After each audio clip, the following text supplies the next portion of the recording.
That is, if you don't have a deep understanding of the difference between aircraft carrier construction and nuclear submarine construction, you will have a question. That is, in the construction of nuclear submarines, major countries have begun to use robot welding. Why can't robot construction be promoted simultaneously in aircraft carrier construction? There are several reasons why robotic welding is used in the construction of nuclear submarines. First of all, the most important part in the welding of nuclear submarines is naturally the forming of the pressure hull.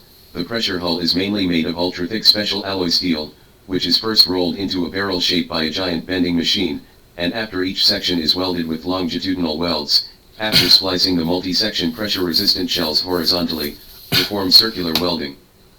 After the main pressure shell is formed, the inner and outer support ribs are welded. Therefore, the welding of the pressure vessel is generally standardized. Either a longitudinal straight-line large weld or a standard circumferential circular weld. Moreover, the thickness of the main body of the pressure shell is between 9 cm and 12 cm. Even if the weld is grooved, it is also a thick plate weld. Manual welding of such welds is not impossible. There were basically no such welds before the 1970s. Submarine welding robots. Conventional submarines and nuclear submarines at that time were welded bit by hand. The quality of most welds has also passed deep water pressure tests and proved to be basically qualified. However, manual welding of welds with a depth close to or even exceeding 10 cm is too labor-intensive and the quality varies. Therefore, major nuclear submarine manufacturing countries have basically introduced welding robots in the new century.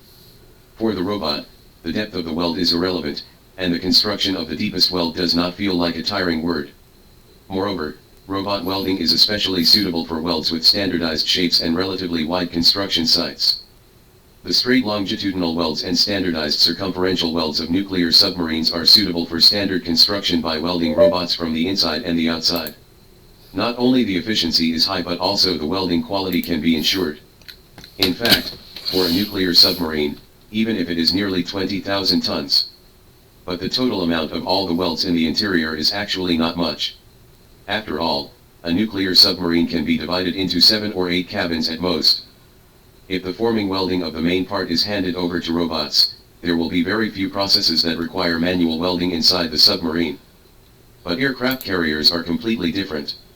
Inside the 80,000-ton aircraft carrier, there are more than 2,000 various compartments, which can reverse the various horizontal and vertical welds and solder joints of the aircraft carrier, which is not an order of magnitude compared with submarines. There are more than 500,000 welds at the Nimitz level, with a total length of more than 1,000 kilometers. Moreover, except for the steel plate thickness of the flight deck exceeding 5 centimeters, which can be welded by robots, the thickness of various steels, including the shell, basically does not exceed 3.5 centimeters. Therefore, a large number of senior welders must be used to complete each weld.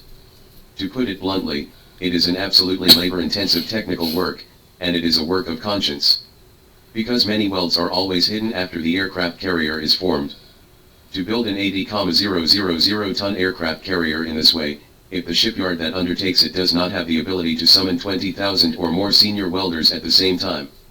So even if an aircraft carrier can be built, it is very reluctant. Today's Newport News can only call up a maximum of 8,000 welders, resulting in poor quality of Ford-class engineering. All the shipyards in Great Britain could not find 10,000 qualified welders, so the 2 Queen-class ships were divided into multiple shipyards to produce modules.